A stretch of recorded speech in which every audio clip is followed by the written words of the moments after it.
I never really understood what my dream was. I was lost within direction, misguided, felt like I was always grabbing at things, hoping that I would find something. It's taken a long time to realize who I truly wanted to be, what I truly wanted to do. And just recently, I decided what I want to be and what I want to do. Over the years, I've gone through a lot of ups and downs, a lot of different trials, tribulations, and I'm going to share some of that with you. It's been hard, but it's all been an amazing learning experience, and I'm super glad, super happy that I've had the opportunity to actually go through all the experiences that I have. In school, when I was in grade two, I had trouble because I had these friends, but they shunned me out. And I didn't want to go to school anymore. I know there are some of you out there who understand what I'm talking about. I would call my mom. I would be in the office and I'd make up some excuse as to, Mom, I feel really sick. I need you to come get me. And my mom would be like, yeah, I know, okay, but I'm not going to come. You can handle this. And I really didn't want to be there because I felt like I was an outcast. I was alone. I was by myself. And it wasn't a long streak that I had to deal with, but it was a streak of like 1 or 2 weeks, but it was long enough. And for a grade 2 to go through something like that, it feels like a lifetime. 1 hour, 1 minute, 1 hour, 1 day feels like a lifetime when you're a kid. Feeling alone and by yourself can feel really, really difficult. And so eventually I had to overcome that, and I learned how to be with other people. When I moved to Georgetown, Ontario, I was about grade 6, I was about 11 years old. And everything was going good. Everyone accepted me, embraced me. I was the new kid in school. Everyone loved it. And I was so happy. I came from Mississauga. I was in Georgetown. It was a new environment. But I was just happy to be accepted and embraced by everyone. To be the cool kid in school, or at least in my class or my grade, was a special privilege that I didn't really understand, but I was just happy to be living it. About a few months in, I had said something that brushed someone the wrong way. And from that moment on, for the rest of the school year, again, I was the outcast. I was not allowed to be included into groups. I was exiled from group games during recess.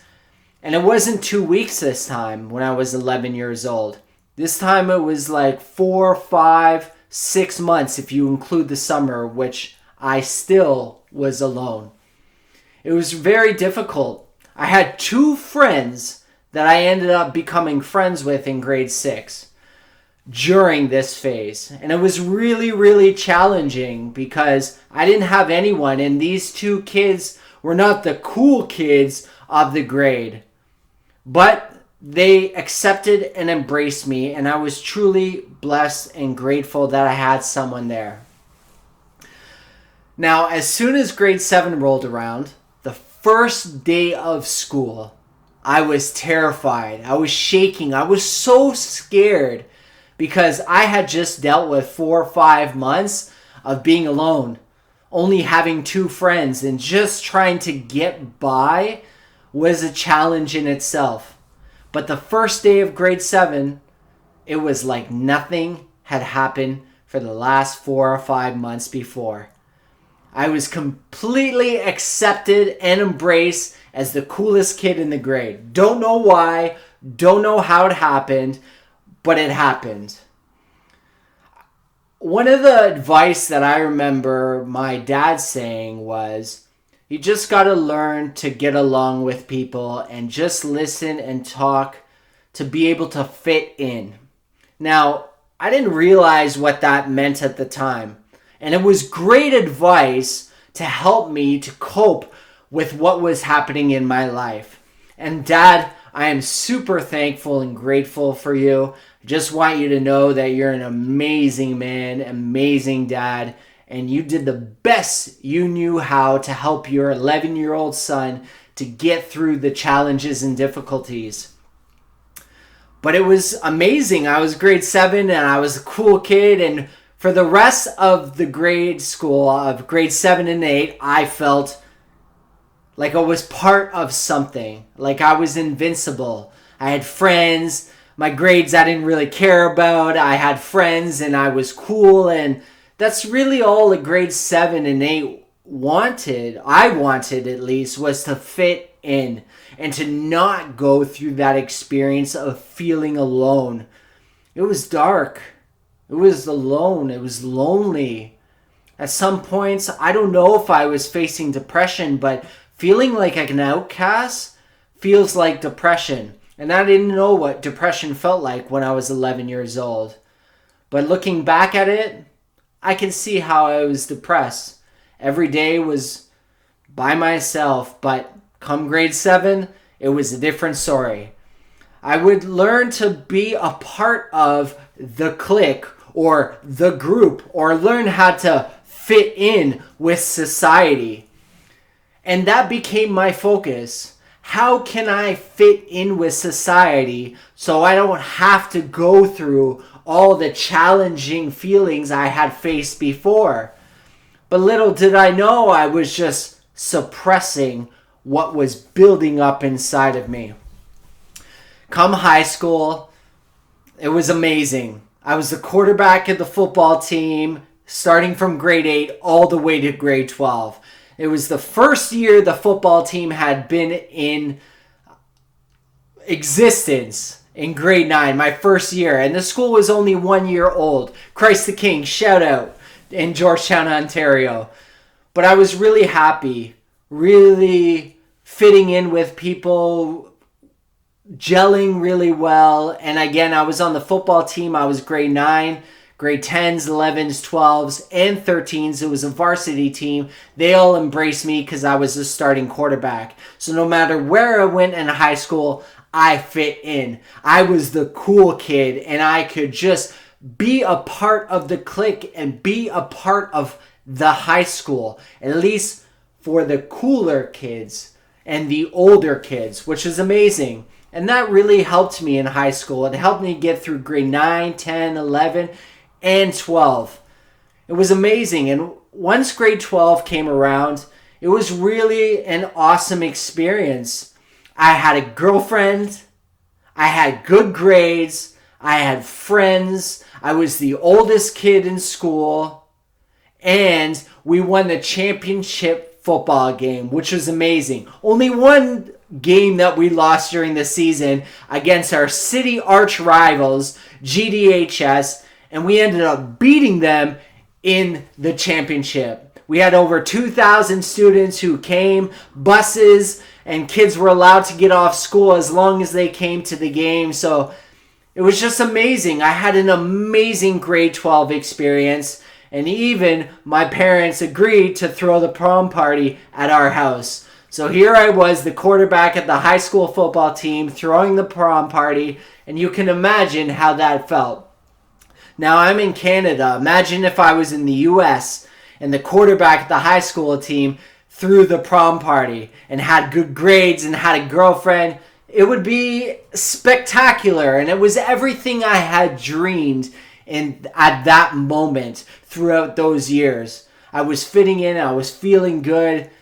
I even had a scholarship to the University of Waterloo, which was just down the street from my girlfriend's university, and she attended Laurier. So I was feeling great. Everything was working well.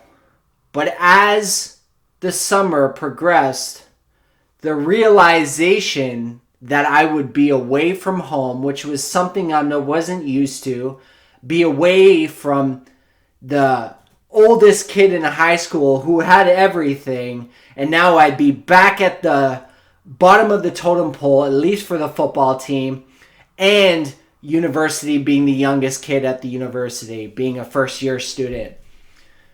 It was really hard. That summer, it was in the back of my mind of how was I going to get through this? What was going to happen? But everything I had learned up to this point had told me that this is the way I was supposed to go. My dad and my mom were very proud of me, very happy that I was doing what was expected and what they wanted for me. And what they really wanted was the best for me. And I completely understand. And I'm super grateful for my parents and for the people they are and the help that they've guided me along my life's path journey or my life path. It's been amazing. But come training camp for football, first day, second day, third day in, I quit. Can you imagine what that looks like to everyone outside of me, including myself, when I quit?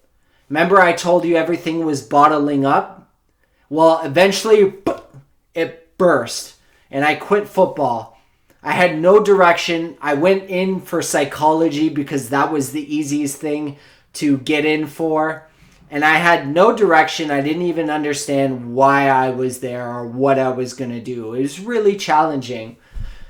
But that internal anxiety had built up so much that I quit football just because it was something I was doing that I didn't really want to do, but it was what everyone else wanted me to do. But I still didn't know why I quit. So after I quit, you can imagine the indirection or misdirection that I felt after that. It was really, really challenging. So challenging that after the first year, I was in my second year, and I ended up getting into drugs, alcohol, drinking a lot, and gambling. Started smoking. Everything got really, really bad. And even that girlfriend that I had a relationship with, I ended up taking money from her debit card to be able to fuel my gambling addiction, which was trying to help my drug addiction. So you could see how the snowball effect was starting to get worse. And again, I'm just being honest here. I just want you to know who I am and what I've been through. It's been really challenging to be me. I'm giving you the Coles notes, but yes, I had some fun times. Absolutely, I loved it. But I also had some really, really challenging internal times. And I didn't know how to express it. And I didn't want to express it because growing up in a family where sharing your emotions wasn't something that we did, wasn't something I was used to. And I didn't know how to do it, when to do it, where to do it, or to who to do it to or with. So I ended up dropping out of that school about a year and a half into my university career. And I ended up working jobs and just kind of getting by. And then my second stint at university, I went to University of Toronto, Mississauga on a commerce in finance. And I went for my first year. I was partying even more at that point. I was going into exams with no sleep, driving from Niagara Falls all the way to my exam just to do the exam and just to say I was there, only to realize that I would get 30% on an accounting exam, or at least I got a 60% on a sociology exam. I passed. But I was just going to these things just to get them done. And then after my first year in the summer, I had been working at a health club where my dad and my mom were working at, and they were the managers there. And it was really helpful. I loved it. I love selling memberships, and I gained so much confidence in that time. It was super helpful to learn how to be confident in front of other people, how to sell a gym membership, and I started believing in myself more, and it helped me so much that a week before I went to the University of Toronto, Mississauga, I had paid for my tuition. I paid for my parking pass, everything. And a week before, my dad said, "Why don't you just work for a year instead of going back to school?" And I decided in that moment that that's exactly what I would do. So I ended up working for that year, which was really, really great. Everything was amazing. I worked for that year. I was selling memberships. I ended up working there for about 8 months before I switched into personal training. And it was good. I enjoyed myself. At the same time, I got to work out and eat healthy and learn about my body and learn about nutrition. And I started caring about what I put into my body and how I cared for my body. And so you can imagine my confidence started to build. But again, that confidence was all external. How did I look on the outside? But really, how was I feeling on the inside? And so it got more challenging.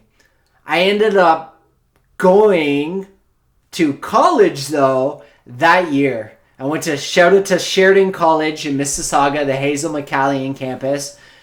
But I had a new fire inside of me. Yes, the outside looked great and the inside was missing something. But I felt good about myself for the first time in a long time. And so I went with that. And I remember attending Sheridan College and I felt great. I was raising my hand in all my classes. I was answering every question. I was doing my homework as soon as I got home. I would visit the library after class and stay for 2-3 hours, meeting people, doing homework, going home, feeling accomplished every day, working part-time, just feeling good. But while I was doing all this, on weekends, I was still partying. So during the week was my time to go to school, work part-time, and on weekends, I would party. It was like this balancing act of having this mask on during the week and then taking it off on the weekend. But during the week, being this confident person on the outside, and during the weekend, using drugs and alcohol and smoking to be able to mask what was happening on the inside. It was really challenging, but it got me through.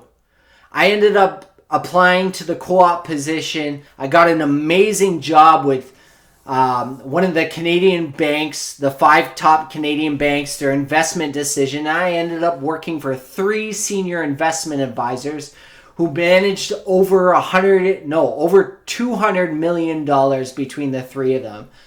It was absolutely amazing, and I was super happy and super grateful at the time. I loved the position. I got to be in front of people. I was talking to people with millions of dollars to invest. I was a business development consultant. I was getting them to come to luncheons with portfolio managers who had billions of dollars of money, assets under management. It was absolutely amazing. I was wearing a suit every day, and I just felt like my college career had led to this moment. Now, business is something my dad had aspired for me to do. It was important for him to see me do better than he had.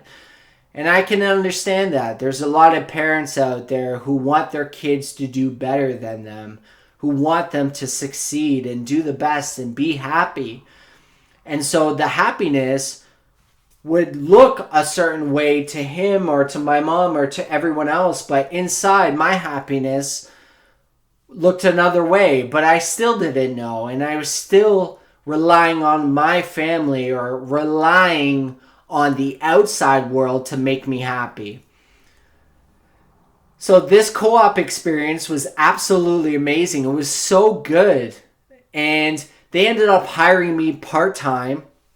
I dropped out of my co-op program. I fast-tracked school for the last year, and they hired me part-time, and they put in a recommendation for me to work on Bay Street at the largest wealth management division at this specific bank. It was absolutely incredible. I got hired. I only had 2 out of 3 interviews. I was on Bay Street, suit, tie, and my manager actually gave me a pay increase, and I ended up moving downtown, and I was a 12-minute walk from my office. I did extremely well. I started with nothing, a phone and a computer, and I started to make calls. I was a cold caller. I would call. Every day I would make 100, 120, 150. One day I did 300 dials to get meetings. And on my best day, I did 120 dials and I booked 10 meetings. It was amazing. These are people I've never even heard of or met, and never heard of or met me. And here I was, 25 years old, starting with zero, nothing, and getting meetings with millions of dollars worth of assets and clients who just wanted me to handle their assets. Do you know how rewarding that is? Do you know how amazing that feels? To have the trust of someone else to give you all their money, all their hard-earned assets, everything they've worked for in their life, and hand it over to me, a 25, 26, 27, 28-year-old, to manage. And not only that, but to allow you into their home when they've never met you, only spoken to you on the phone, or seen me at a presentation, or seen me in a branch that I ended up overseeing. And they would hand off clients or prospects to me, and I would have meetings, and hopefully they would become clients of mine. It was an amazing experience. But deep down, that inner void that I was feeling was building up big time. I had been in a relationship with a new girlfriend, and it was an unhealthy relationship. Very, very unhealthy. Not necessarily just on her part, and I had to be okay. But it was just me. It was not her, it's me. I was the unhealthy one, but it was reflecting on the outside. And so while I went about blaming her, the real person I should have blamed was myself. I should have been honest with myself, but I didn't know how. I was afraid. I didn't want to show myself and show the vulnerability I had. I had to take a deep breath there because it was important that when I talk about vulnerability, that I actually mean it. And so this unhealthy relationship started to build, and everything on the outside, even though it was great, started to build on the inside. And I started getting back heavily into drugs, into alcohol. I was smoking, and I was keeping all of these behind my girlfriend's back.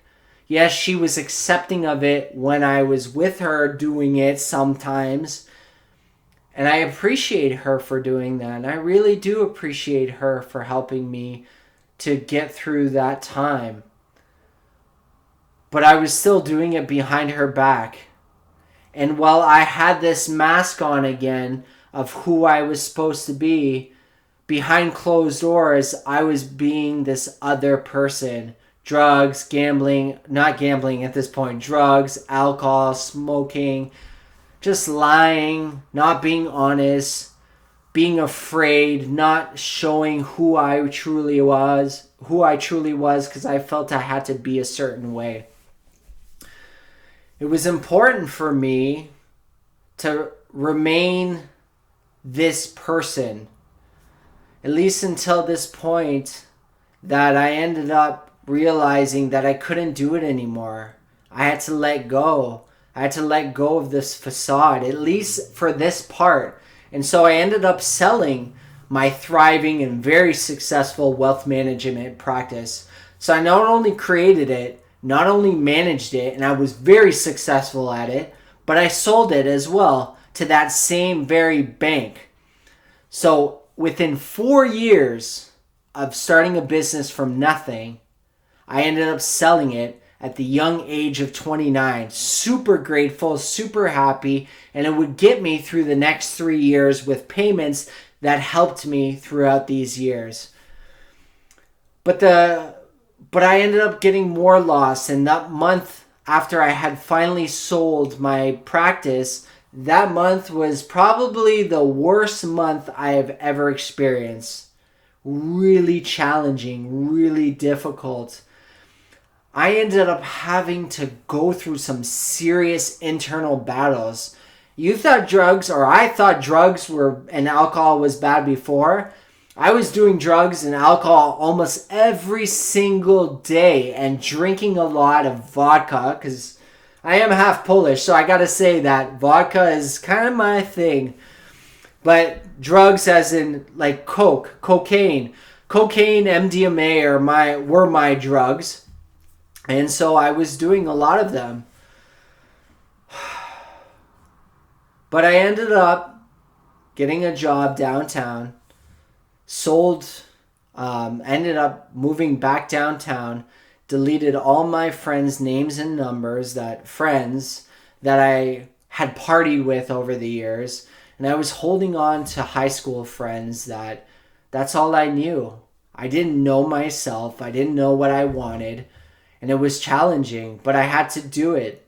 And so I moved to Toronto, started a new job, and started a new life.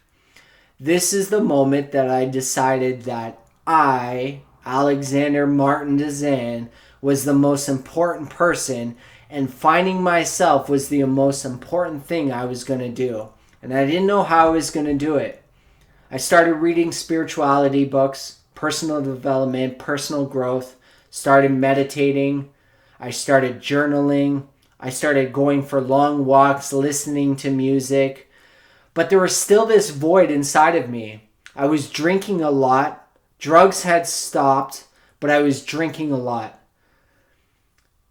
I ended up having a stint where, not a stint, but I ended up going to Peru, working with ayahuasca because I wanted to find myself. I ended up going backpacking by myself for 3 weeks in the Amazon jungle and going to Cusco and Iquitos and Lima and just experiencing Peru for what I could experience it for at that time. But it was an endless search. It was really hard to go through and really hard to do. I ended up working after that stint at that job and another stint at another job. I still didn't know who I was. I ended up working for another financial institution where I still didn't know who I was. I didn't. I was searching, but I didn't know. And one day I was prospecting on LinkedIn, and I found this girl, Dr. Securia Sunshine, who now is my fiancée. But I saw her, and on her name, Sunshine, my nickname in high school was Sunshine. So if any of you have Remember the Titans, there was Sunshine, the quarterback, and he had long, blonde, flowing hair. Can you imagine me with long hair? Well, I had long hair, and I had it dyed or highlighted. I had blonde highlights, so everyone on the football team called me Sunshine.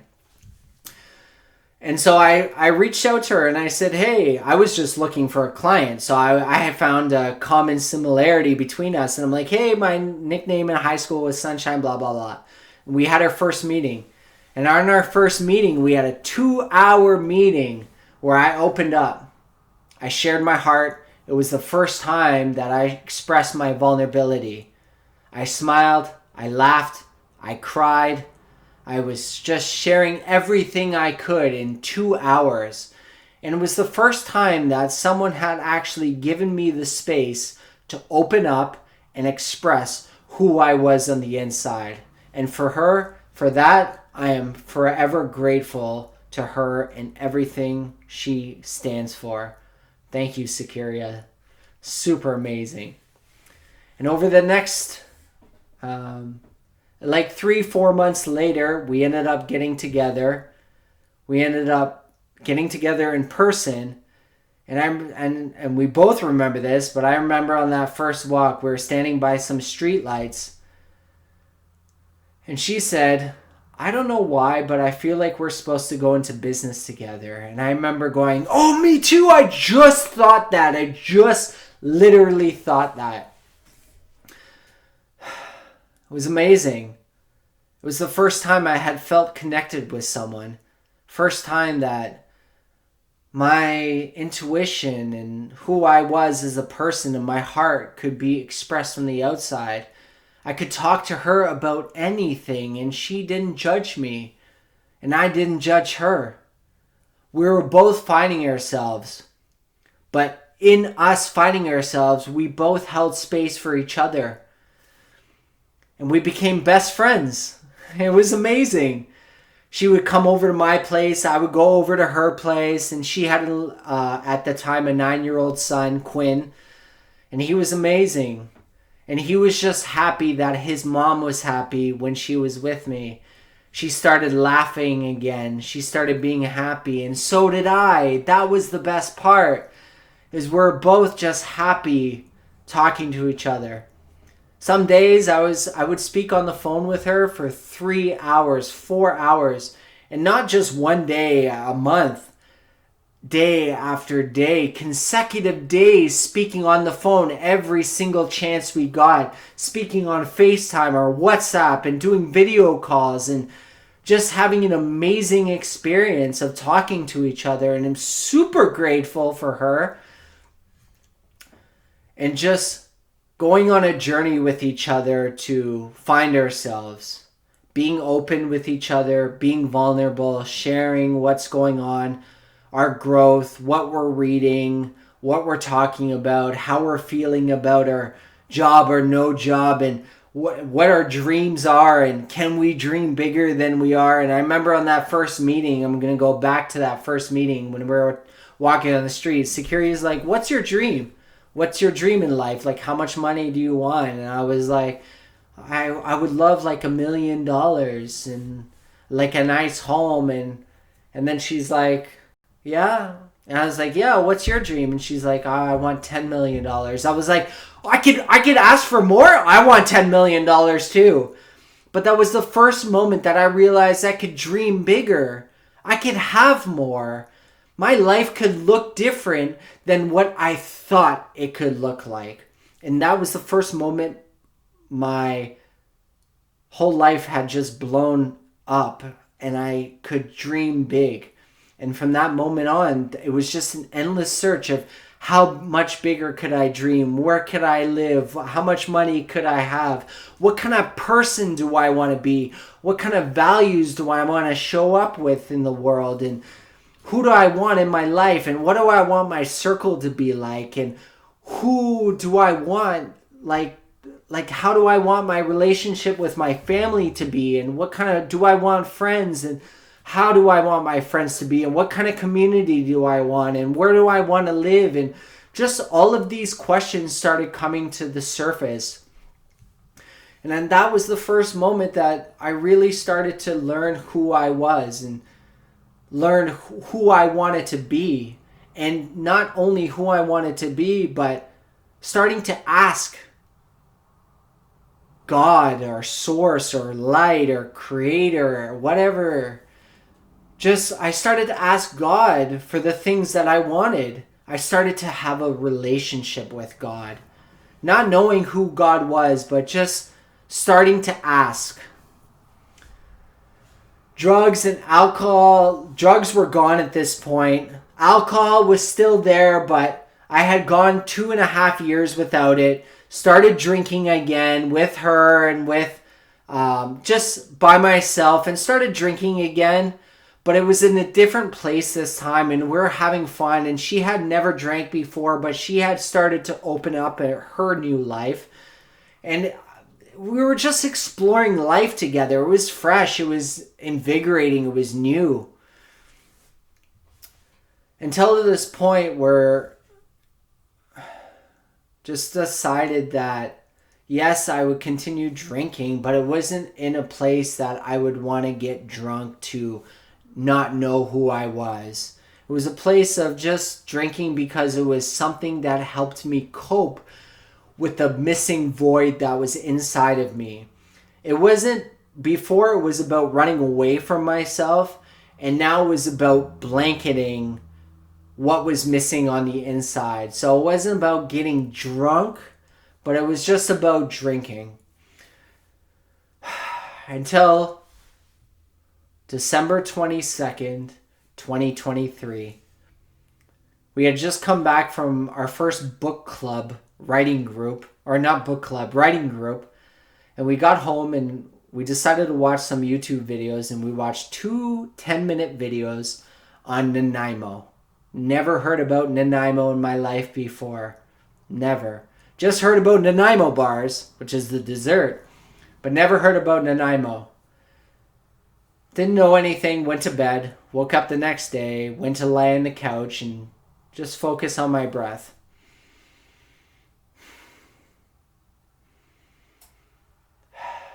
And then I got an intuitive inspiration. And that little voice spoke inside of me. Move to Nanaimo. What? What? Why would I move to Nanaimo? Why would I do that? What? That makes no sense. Move to Nanaimo? No, I'm not going to do that. Move to Nanaimo. Wow. The second time I heard that. The second time I heard that intuitive inspiration, that little voice, God speaking to me to move to Nanaimo. Here we were. Securia had been living with me for 1 year in a condo we were renting. We had used up all our debt. Had no savings, just barely enough debt to get us a plane ticket, 1 month Airbnb in Nanaimo, and 1 month's worth of food. But nothing after that. Scary, yes. Fearful, definitely. Unknown, absolutely. Not knowing what was coming next is something I'd never heard of. I always had to know what I was going to do. Have to get a good job. You have to be successful. You have to get married. You have to have kids. You have to have a house. You have to have a mortgage. You got to be rich so you don't have those worries and concerns. But here I was being face to face with God. And I couldn't deny that little voice that was talking inside of me. I couldn't deny it. And I walked over to Securia, who was laying in the bed, shaking, trembling so much. Securia, Securia, Securia. I'm scared. I'm scared. I'm scared. I don't know. But that little voice, that intuitive inspiration just told me to move to Nanaimo. I think we're supposed to move to Nanaimo. She said, oh my God. And literally the night before, after watching those videos and before going to bed, she wanted to move to Nanaimo. But she said that if it is meant to be, have Alex come to me and tell me. So that way we're aligned. And sure enough, the next day I came to her and I told her that. Crazy. I swear this happened. So we booked our plane ticket. Or before we booked our plane ticket, she asked me and she said, if you're serious about this, text your landlord right now and tell him we're moving. Give him enough days notice. So I went to the couch and I'm like, I'm going to call him instead. I can't wait. So I call him. His name, it doesn't matter, but he was like, and this is his kind of accent. Oh my God, Alex. Oh my God. I'm like, what? He's like, you have no idea. I was just thinking about you 2 minutes ago. I was just thinking about you 2 minutes ago and now you called. And I was like, and then I also noticed that it was meant to be. I was supposed to go to Nanaimo. So I told him, we booked our plane tickets, booked the Airbnb. We got here not knowing anything after a month.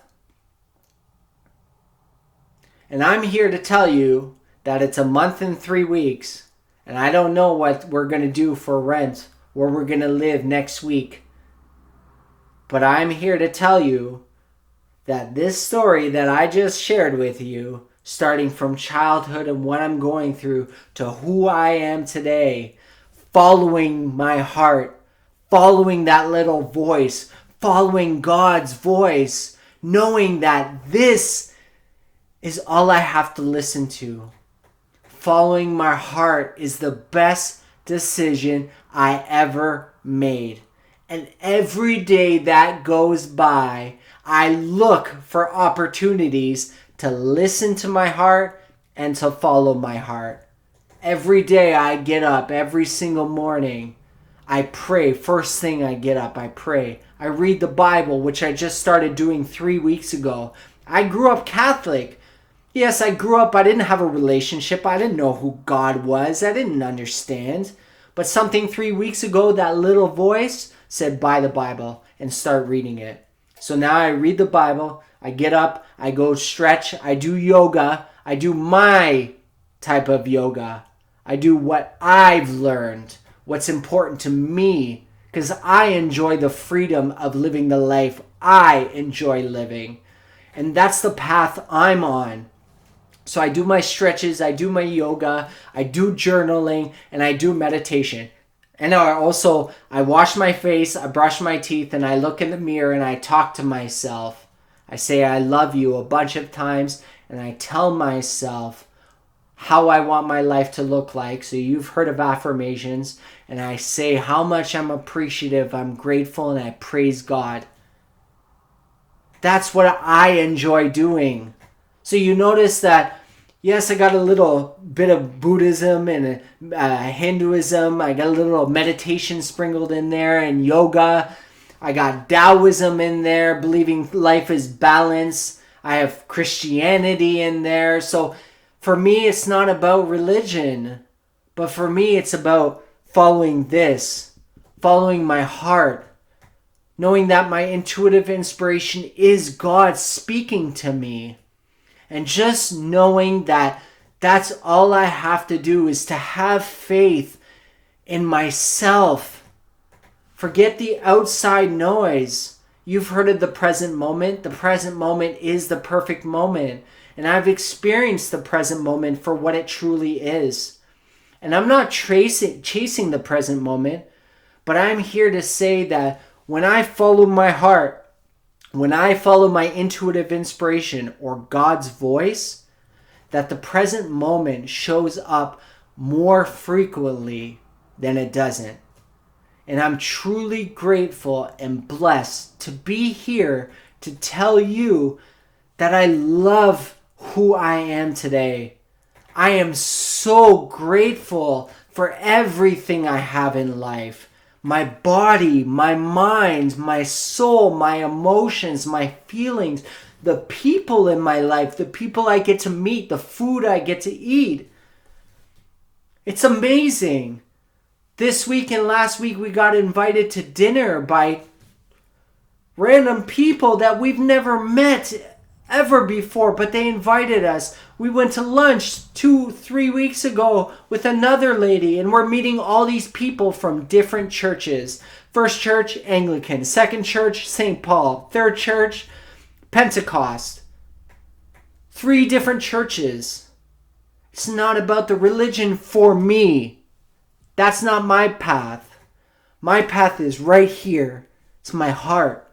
My path is my intuitive inspiration. My path is God. And it's all right here. But I have to trust myself. And sometimes that can be scary. I'm not here to tell you that it's easy to be this way. I'm not here to tell you that it's easy all the time. But I'm telling you that this voice starts to get louder. And when it starts to get louder, it becomes easier to listen to. But I still have to act on it. And sometimes it's hard to listen to, and sometimes I don't act on it. But no matter what, I have to be okay with what's happening. I have to be okay and give thanks and praise to the Lord for giving me the opportunity to breathe, to be here, to talk to you, to share with you who I am and why I'm here. I'm here because I have a dream that God always provides, that I can let go and let God. I don't need a job. I don't want a job. I don't want to work. I want to be me for a living. And I said that years ago. I said, I just want to be me for a living. And I'm seeing that God is answering my prayers. I asked to be with my best friends. And I am. Every day we talk and we have communication and we just share so much love and honesty with each other and vulnerability. I'm with my best friend and that's what I asked for. I have everything. I'm looking outside. I'm in Nanaimo, British Columbia. I have big trees. I'm in nature. Behind me, behind me is the shocker, but behind me outside is Mount Benson. I have a mountain there. I'm on Vancouver Islands. Sakiri is Jamaican. She's living island life, and I'm getting a taste of island life.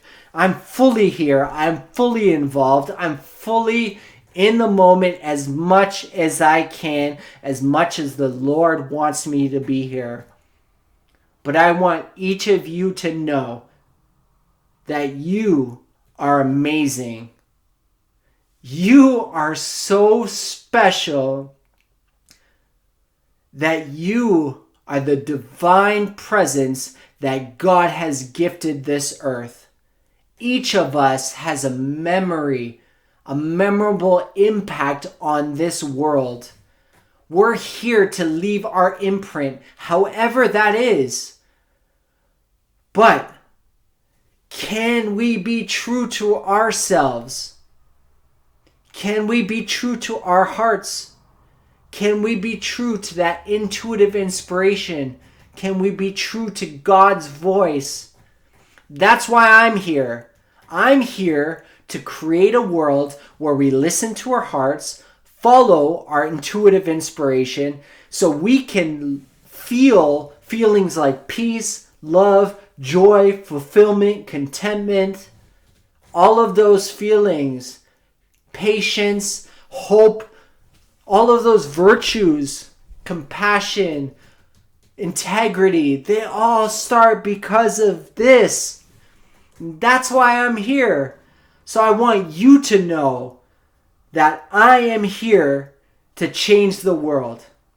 And if it starts with you watching this video, I keep pointing. I was just told not to point, but it's important you know that I'm here to have an influence on the world. And that's why you're on Dezan Speaks. And that's why you're watching this video. Because it's important for you to follow your heart. And that's why you're here. You're here because your inner voice has been talking to you. God has been speaking to you. God wants you to do amazing things and to be happy and to be filled with peace and love and joy and fulfillment. God wants that for all of us. That's why we're here, so we can experience those feelings and to know that and to have faith that God is real. And however way you want God to look, God is real. God is real. I am thankful. I am grateful. I'm so happy you're here. On this site, you can read about me below if you like reading, but this is a pretty good explanation. I have my values down below. I have my blog. You can read stories about what I go through, what I open up. Sometimes there's journals on there about what I'm going through, my vulnerability. I'm sharing my heart with you. I want you to know that I love each and every one of you. I also have a contribute page on my website where you have the opportunity to contribute to my dreams, to my journey, and to help you realize yours. I don't ask for money. I don't ask to work. I don't ask to change people's lives. This is what my intuition has guided me towards, to help people just like you know that you can trust this. Trust it. The abundance that we're all looking for is in here, is in our heart. The love we're looking for is in here. Our family relationships are in here. Everything that we're looking for, forget about money, forget about anything. Just know that this has the answer you're looking for.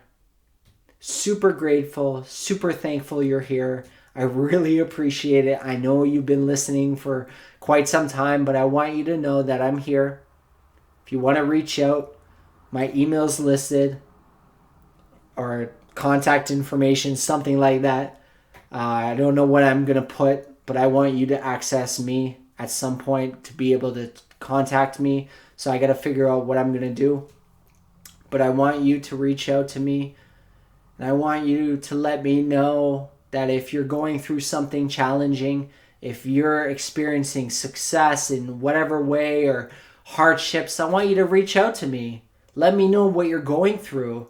I have my social links at the bottom of this website. You can click them. You can just, I'm pouring myself out. I'm pouring myself out to the world. And however the world wants to pay me, I am open. Thank you so much for listening. Blessed to be here. Blessed that you're here. I love you so much. I love God. Hallelujah. Praise the Lord. And just thank you so much. Can't say it enough.